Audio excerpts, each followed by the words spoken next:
interestingly enough, I mean, his Rolodex is way different than mine. Yeah. That company was owned by Warren Buffett, and so he would have routine calls.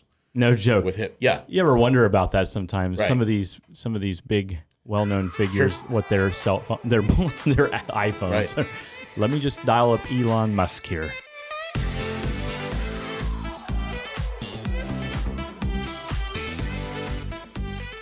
He's been All right, everyone. Welcome to the maybe, whatever Wichita podcast. We don't know. We're not 100%. They might be. I'm like not 100% really. But if you have a name suggestion for this podcast, we're interviewing Wichita entrepreneurs, founders of businesses, people that are out there just hustling and creating jobs, creating industry, and pushing Wichita, Kansas economically forward. And we're having fun doing it. We just kind of talk about whatever. So I guess maybe that's why you want to call it whatever. Whatever Wichita. Whatever. I don't know. Anyhow, so right now, we got BJ Hunt on this podcast, and BJ and I actually go way back. He knew me when I was a lot younger, and he could tell you if I'm more energetic today or back then. I don't know. About the same. BJ has a really cool beard now. We did not have any of that stuff when we were younger. Not in 7th grade. It was harder to accumulate that back then. And so anyhow, we've got BJ here with us today, and we're going to talk with him a little bit about his business that's been very successful. I think, anyway. You're in the grocery stores, man. Yeah, there's that. He's in the grocery stores. So we just kind of got off on a random tangent here about the history of Wichita, Kansas, and about an island that used to exist in the middle of the Arkansas River downtown. It's Arkansas if you're not from Kansas, just so you have a reference point. Oh, but we don't live in Kansas. So I'm just saying. So, BJ, I want to know, why don't you start by telling us a little bit about you? I mean, I know a little bit about you, but go all the way back. Me, personally. Where are you from? Who are you? Who's your family? Born in Denver. You're born in Denver? Yeah. Oh. Yeah. You weren't there for that one. Nope. We really didn't have beards when we were born. No, most of us didn't. At all. But by the time I was 2, we had moved to Wichita, and my family is really from Wichita, but my folks wanted to do their own thing, and they did. And they're like, it's a little easier with family.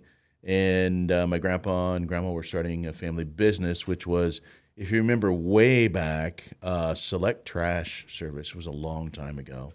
And that was a trash company they started. And so mom and dad moved back here to help run the family business. And so entrepreneurship goes back a few generations. No joke. And I did not know that. Yeah. And then, mom and dad tried a couple different things to figure out what they liked. And eventually they ended up running a daycare center for 25 years. From trash to daycare.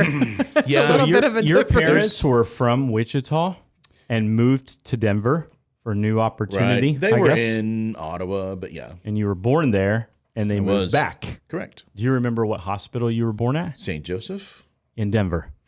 December 25th, 1975. No joke. Yep. So we have a very similar story because Really? Keisha and I moved to Denver in 2004.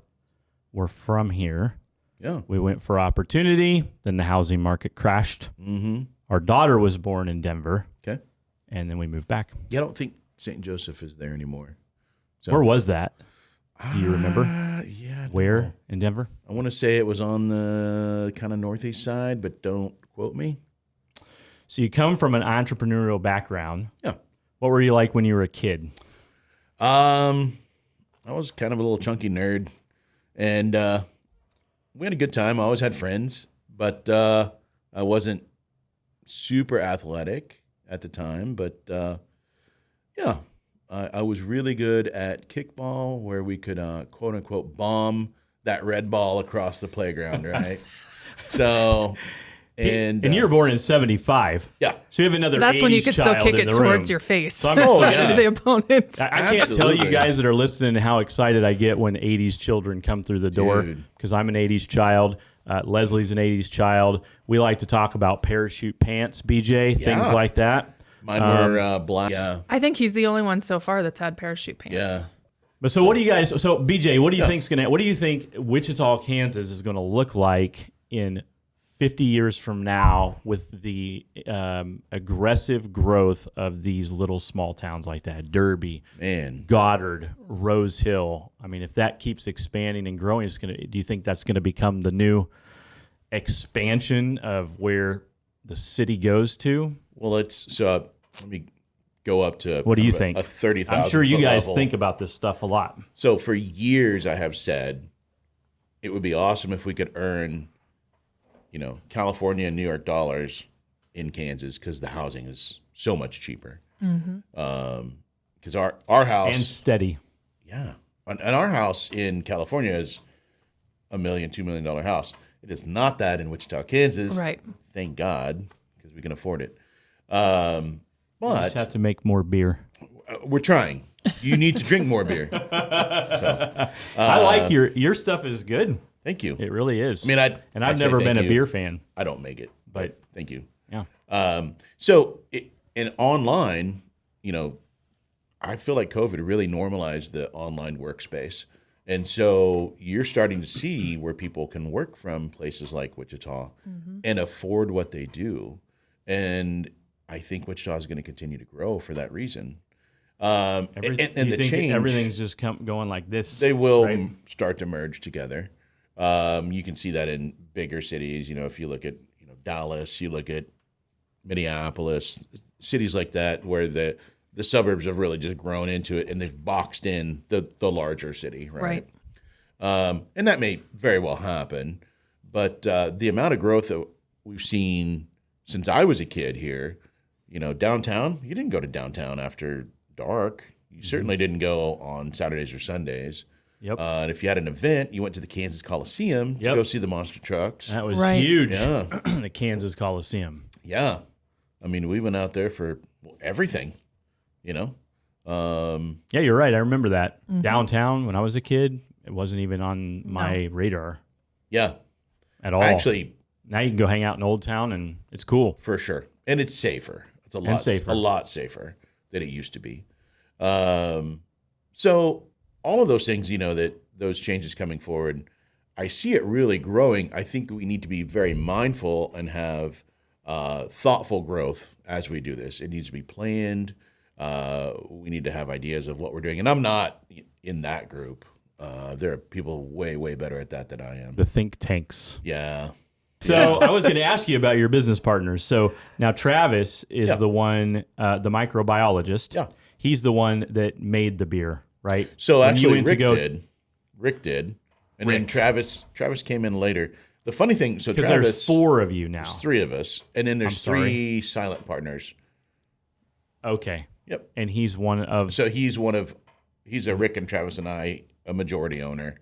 So, Okay. yep. And a day-to-day operator as well. So, So how do the 3 of you work together? Who's the face? Who's the leave me alone? I'll run it behind the scenes. so that's Travis. Okay. He's your leave operation me alone guy.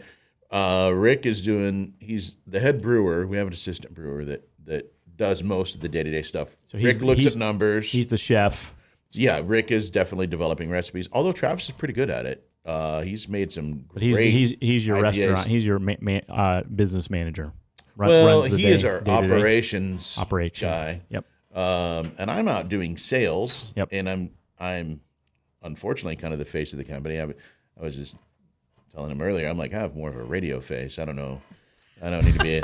I was like, why we're videoing this? I don't know, but wouldn't you say to viewers watching this, because I know there's going to be a lot of people watching this that are entrepreneurs, they're business owners, they're running a small business, or they're out there hustling, doing real estate or something like that, whatever, they're doing something similar. Wouldn't you say that every business is successful because they have a sales piece, an operational piece in the background, and some inventor of something, some engineer? You've got to keep it fresh. That's right. Would you say those are the 3 pieces to every successful business, or am I missing something? I think every business is different. So some will have more, some will have less. But by and large, yes. the key thing for us was all three of those people are owners, and they can't really leave, not easily anyway. And so, And you need them to stick around. right? And that Or was you got nothing. we saw with breweries where they would hire a head brewer, and that's fine if they're a talented head brewer, but you need a way to keep them there. And so, if for some reason our assistant brewer leaves, Rick can step right back in. He may not want to, especially in July. It'll be 130 on that brew deck. He won't like that. But yeah, so those were really key to keeping a stable company and continuing to grow through the years. And I think that that's true because, like, you think about chefs and artists and things like that. It's like once they've produced something that's top notch, the ego goes right there with it, and then they're like, "This is what I'm worth. I'm the whole business Right. at this point." So that is a unique characteristic of your business to have that ownership interest tied to the recipes Yeah. of what you're doing. Nope. A third of something is a whole lot more than 100% of nothing, Of zero. Amen. right? So anyway, How would you, how would you direct people that are watching and listening to this podcast? How would you direct them on finding something like that? Because you're not paying a coach. You just, thankfully. he's paying him in beer.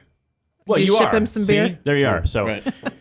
if you need some beer, just ask BJ. Yeah. He makes it in a very clean water environment in El Dorado, Kansas. Anyhow, It's our new spokesman.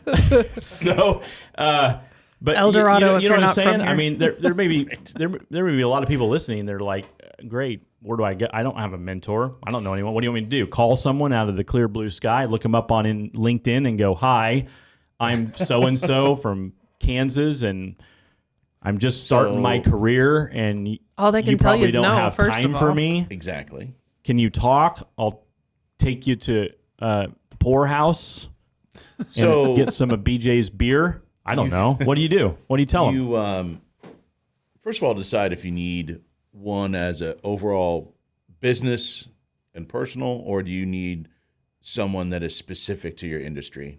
Because I also have other people and we don't have a set time where we talk, but like Scott Redler, who was one of the founders of Freddy's Frozen Custard, and I sit on an advisory board with him at the Redler Institute, is phenomenal for the restaurant industry. And so if I ever have a question specifically into restaurant, I'll just text him, and he is quick to get back. He's very willing to help. He probably would coach people, business-wise. I can't speak for him on that, but people like that in the community, and there are lots of people like that in this community that want to help. And so they're live. looking for opportunities right. to connect with a young. So start by business. talking to someone first. The SBA actually has programs out there for that. That didn't work for me so much, but because they just kind of pair you with somebody. But I'm sure if you told them exactly what you're looking for, they could probably help with that. So would it be safe to say then, or would you agree with the fact that the most important thing that someone could take away from this that's watching is to add that to their list of running a business? Somewhere in there, I need a coach, I need a mentor, I need to grow personally, I need to grow professionally, I need to grow strategically. So we're in my talking business. to people that are already entrepreneurs or Wanting to be. They're hitting a ceiling, they're just starting out, or they're like you, they've hit a level of success and they're trying to look for the next level up. So those are really two different scenarios there, but the one about if you're just starting, get your spouse's buy-in first, because if you don't have that, you're not going. You don't have jack. Agreed. So I think Leslie just said something about that a minute ago. Exactly right. And so when we first started, we took a little bit of money out of our savings. We did a very small loan through a local bank, and we needed to prove the concept to ourselves, to the bank, but most importantly, it was to our wives. And because if we didn't, it's probably the smartest advice on this whole podcast. But not everyone watching might be married. They may not be married. well, and that's fine. If you have a dog, you may have to ask your dog, right? or a Because cat, you're going to spend or less time with your dog. whatever That's you right. have. But We whatever. but we all three of us have wife and kids, and we know that will take away from family time at a certain point. Sure. Beer season, like September, October for me, It's crazy. My family does not see me. Like I have an It's event Oktoberfest. Saturday.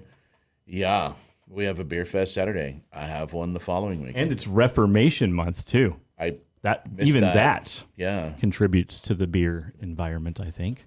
So let me ask you this. So you've been talking to somebody that was the CEO of a railroad. yeah. What things do you feel like you've learned from him that you can apply to a brewing business? Great question. So that is a great question. Part of how we just organize the company to some degree. Other parts, interestingly enough, I mean, his Rolodex is way different than mine. Yeah. That company was owned by Warren Buffett, and so he would have routine calls No joke. with him. Yeah, You ever wonder about that sometimes? Right. Some of these big, well-known figures, what their cell phone, their iPhones. Right. Let me just dial up Elon Musk here. Right. Or yeah, that's not my Rolodex, but I'll tell you, he will add a perspective that I have not thought about before, and it's a very let's say it's qualified because he's done a lot of other things, and I know he's very thoughtful in what he does. what kind of perspective? Well, he's definitely looking, on the 30,000 foot view on a company, and Like where you're like, where we're where is headed this and- going? Yeah, right. 20 miles down the road or 200 miles down the Right. tracks. Exactly.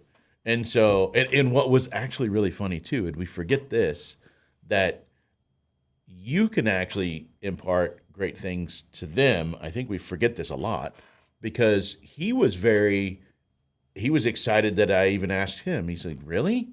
I'm like, dude, what? It's so, Your buddies with Warren. and I want to know Right, everyone that right. knows Warren. I don't know how Yeah. that guy can run so many companies. I know he doesn't. He's got experts that run them all. Sure. But still, but we talked but about yeah. that in the beginning. that's just one of those, I don't know.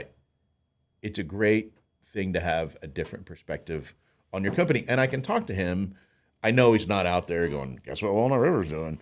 So it's definitely in confidence. He has some other roles that I can't really talk about, but he sheds, some light on things that, we just don't always see. So I love it. I love the fact that this has not come up one time. We've had a handful of podcasts so far. This is brand new, third week in. all right. And this has not come up one time. And so I want you guys watching to really take that to heart. If you're in business of any kind, if you're a real estate agent running a 1099 business, it's just you, yourself, and you by yourself. Or if you're running a manufacturing company of some kind or whatever your business is, you need someone else to help you get. You cannot get higher and higher and higher without someone else from the outside coaching you along, challenging you, humbling you, and opening your mind up to see things that you're just not seeing in your business. Right. And I think even getting somebody from outside of the industry, I mean, it's good to have I have Glenn who owns 2 realty Industries. executives and has all these employee, 1099, not employees, but people that work for his company.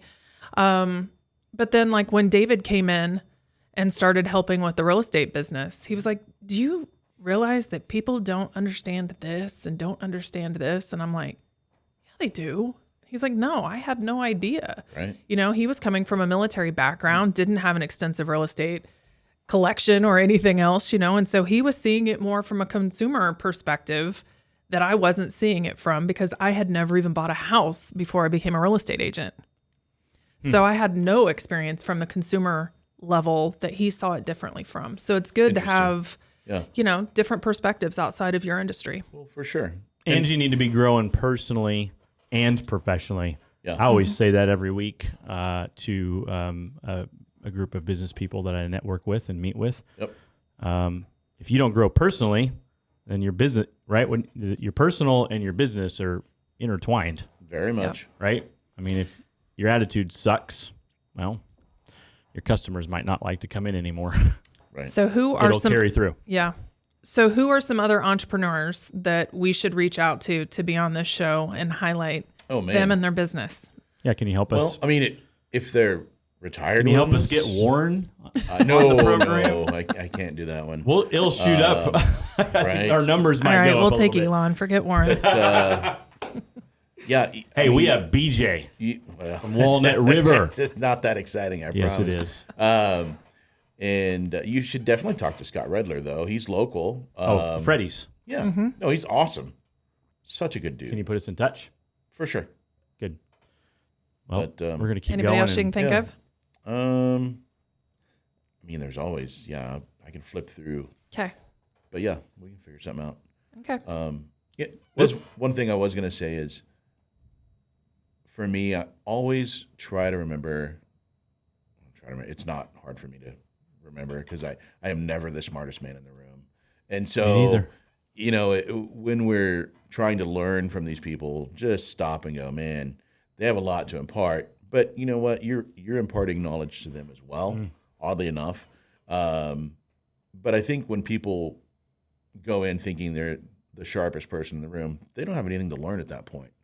They're looking from the top down, and they're taking away nothing. I'm trying to learn at all times, and I talk a lot, but I do try to listen to what everybody else is saying. But like you're saying, but a good coach and a good mentor is humble, and humble people are never too high to learn from someone that they're even mentoring. So I think that's a pretty good podcast. I am very excited about the direction this went. I had some other questions that I was going to ask, but I'm glad it went this way. I would say that if you're watching, you're listening to 3 80s children on this program today. So what we would tell you is the biggest takeaway from this podcast with BJ Hunt and Walnut River, great brewery. Go check them out. You'll love their beer. If you can't make it to the Poorhouse, then go to Dillon's. Their cans are in the any liquor store in Kansas or they've got them in Missouri. there. Yep. But this is, I think, the biggest takeaway from 3 80s children is go watch Karate Kid, the original, and you need a Mr. Miyagi. That's what we need, right? Sandadek. All right. That's right. And you will win the fight, but you got to do the crane. And don't mess up. And be humble enough to paint a fence, because you'd be surprised what the most insignificant activities can really are what makes you a master. I think there's a lot of truth to that whole movie. So, all right. Cool. We're going out with Karate Kid, Mr. Miyagi. That's a great way to end the podcast, I think. Thanks, BJ. Cheers. For coming on, man. I really appreciate it. Thanks, guys.